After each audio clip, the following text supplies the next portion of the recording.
ano bang iluluto mo ngayong umaga? Hello, hello. Tama-tama, Nandito pa rin gutom tayo na sa gutom na Project kami 4 dito. para sa ating cooking dahil ngayon ay Thursday. Makakasama natin ang may-ari ng Nancy's Barbecue. Walang iba kundi si Miss Nancy Castro. Good morning po. Hi! Mrs. na po ako. Hindi ako miss. Tatawagin ko po kayong Tita Nancy kasi kasamahan ko po kayo sa community dati sa Couples for Christ. FL, sa Family and Life. Sa Family and Life. Okay. So, bago po tayo magluto, mabilisan lang po. Ano po ba yung short history nitong kainan ninyo?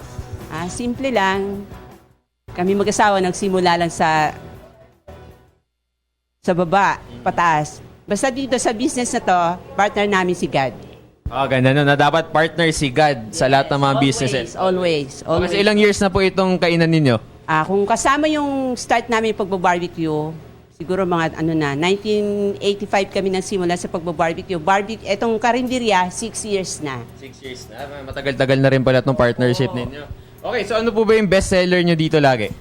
Siyempre, barbecue, tsaka yung yan, broccoli with tofu. Ayan. Favorite yan ng mga customer ko. Okay. Tita Nancy, since nabanggit nyo na yung gisadong broccoli with tofu. Yes. Tama? Okay, yan. So makakasama din natin ang inyong cook. Pakilala nyo po, Tita. Jomer, Jomer. Okay. anakan ko yan. Bakit nyo po anak-anakan? Kasi hindi lang siya lumabas sa tiyan ko, pero ang turing namin sa kanya ng mga anak ko ay kuya.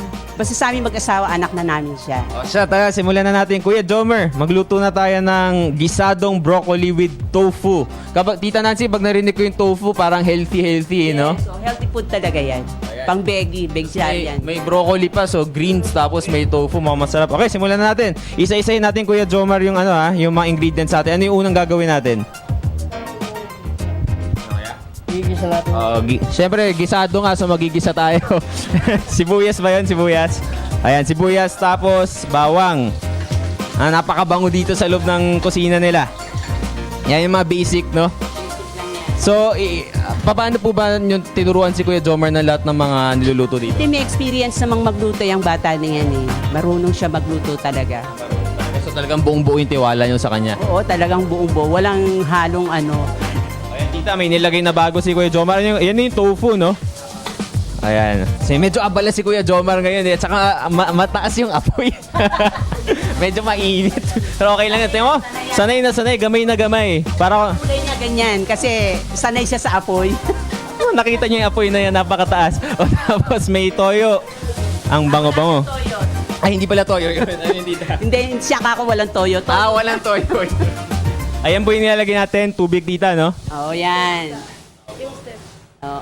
Anak, dahan-dahan lang, anak. Hindi tayo masyadong nagmamadali. Sakto lang. Okay. Ano yung kuya nilalagay nyo? Ang bilis si kuya. Hindi ako makahabol. Teka na kuya. Ano na yung mga nilagay nyo? Seasoning. So, tita, ano na yung mga nilagay ni tita? Chicken powder. Yan, may carrots, may bell pepper. Tapos susunod niya na yung carrots. Yan, yung mga gulay. So, may kulay na May kulay yung buhay natin ngayon kasi may gulay na. Hindi kami naglalagay ng betchin. Ayun, yun naman yung gusto ko actually tanungin, di ba? Dapat walang betchin. Kasi iba, naglalagay yung betchin, iba tita, pampalasa. Kami, minsan meron din, pero laging hanggat maaari, yan, hindi siya naglalagay. Ito, healthy. Ano na po ba yung mga gulay na sangkap dito? Ayan na, carrots, bell pepper. Tapos yung ano ng broccoli, yung pinakatangkay ng broccoli, yung pinakamalambot, hinihiwa namin ng maninipis yun. Yan, so, Mas malasa lalo. Kasi ginagawa rin ensalada yan eh, yung dulo ng broccoli, ginagawa rin namin ensalada yan. okay. So talagang, ayan, may kulay na kanina, yung tofu lang parang malungkot pero ngayon masaya na. Okay, yan kuya, yung niluluto nyo ngayon mga good for ilang tao yan? Mabuti yan. Well, Hindi pa natin ilalagay yung pinaka-floret ng broccoli. Tangkay pa lang yan. Okay. Pag nilagay ito, wala kayo rito, hindi kayo makakakain, kami lang. Kapag solo lang yung kakain, magkano yung buong meal? Pag ganyan lang, broccoli lang, 35 pesos lang ang bigay ko. Yung buong ulam na yun? Opo, buong ulam na. Sa What? order, 35. Magkano kanin pagdagdag? 10 pesos. O, di ba? 35, 45 lahat. 45 pesos, busog na kayo. Kailangan ng malaking benta, ng malaking bebenta mo ng mahal. Mabilisan lang para pag luto uli. Okay, tita, napansin ko yung broccoli huli nyo nilagay. Bakit po? Siyempre, yun ang pinakauli. Kasi pag inuna mo siya, malalata siya. Maganda ma-maintain yung kulay niyang green. Yan. Nandun pa rin yung sustansya. Para manatiling sustansya, dapat hinuhuli yung green, yung broccoli, para syempre fresh pa rin pagkakainin nyo na. Yung tofu, dinipray ko na yan. Okay, so i-deep fry muna yung tofu sa start. Bago yan dinipray, may timpla rin yan. Ano po yung timpla ng tofu? Pwede po ba sabihin? Secret. Secret lang yun. Tama naman yun. Kasi halos lahat naman ng mga tindahan may mga secret talaga. So feeling ko kaya sobrang tagal na rin ang kainan nyo, Tita Nancy, kasi may mga secret kayo na mga ano, no? Pwede. Okay. So bakit sa tingin nyo po isa to sa mga favorite na mga in-order ng mga customers ninyo? Kasi ano eh. Banda dito? Hindi, okay lang tita. Okay lang tayo dito. Kasi kaya siguro na favorite. Una, mura. Tapos simple lang yung lasa. Basta iba yung mga customer ko kasi ano eh. Iba gusto lutong pambahay. Pero ito talaga, mabiti talaga sa akin yan. Kasi di ba tita ngayon, syempre, nagmamadali lagi yung tao, gusto nila fast food. Pero syempre, iba pa rin yung lutong bahay eh. So, iba talaga. Sino po ba yung target market nyo dito sa kainan ninyo? Meron din pumupuntang kagaya nyo sa amin. Media din. Mga media rin. Kaya lang, syempre, bawal mag-mention. Sige po. Ngayon, kami na lagi pupunta dito. Yes! Nako, God is good. Partner for change kayo eh, di ba? Tama, mabait ko si Jules. Kahit ngayon lang kami nagkita. Malito po ako nun. Hindi nyo po siguro ako nakita. Pero Makulit ka nun eh. makulit po ako nun. Hanggang ngayon naman po. Ayan no, so nakikita natin. Pagkatapos yan, Pang commercial yung itsura. Oh. ilalagay yan sa tray bago itatoppings ni Jomer yung garlic. Ayan, sige, medyo gutom na po kami. So, kailangan na natin siyang ihain na. Ilagay na siguro natin yung pinakahuling sangkap. Ano po yung huli nating ingredient, tita? Yung itatoppings natin yung garlic. Garlic. Garlic.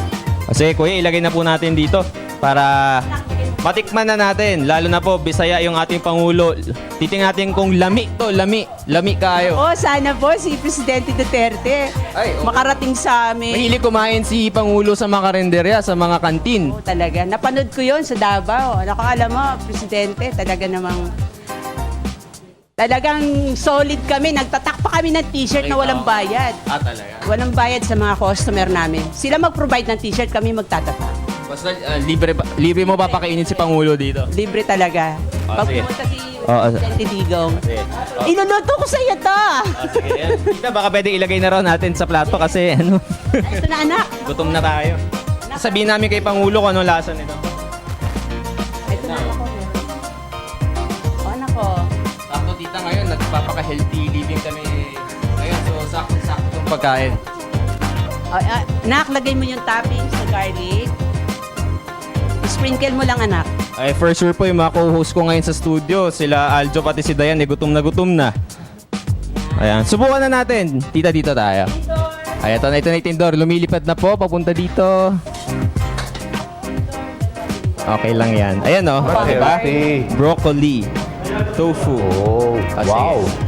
Kasi ang ginamit, hindi karne ng baboy, Try mo natin yung manok. broccoli. Ang At lagyan natin healthy. Vegetables, Medyo lahat. mainit pero okay lang. Para fresh and Oo. fresh. Jules, susunod kami dyan kung di mo kami uuwian Okay. yung niluto nyo dyan sa Sige. Project Saka lutong bahay talaga eh. Kita mo naman, no? Ayan. Dandahan na, baka mapasok ka. Iyan, sabi ko sa iyo eh. Oh. Sarap, di ba? Oh, yan. Tamang-tama sa pag-gym. Saka wala ko nakita masyadong nilagyan ng asin. Lang wala. Sarap! Talaga. Invite mo lahat, mabilisan lang. Toyo lang konti. Invite ko po kayo rito lahat sa Nancy Barbecue. Sana makarating po kayo sa amin. Pwede po kami magluto kung ano po yung available namin o kung ano yung gusto ninyo, gagawin po namin. Okay, thank you so much, Tita Nancy. Presidente Digong, punta po kayo sa amin. Okay, thank you so much, Pag-edit. Tita. Pag ni-edit. Okay, thank you. Back to studio. Hi! Ako si Ria Fernandez. Mag-subscribe na sa PTV YouTube channel. I-click lang ang subscribe button.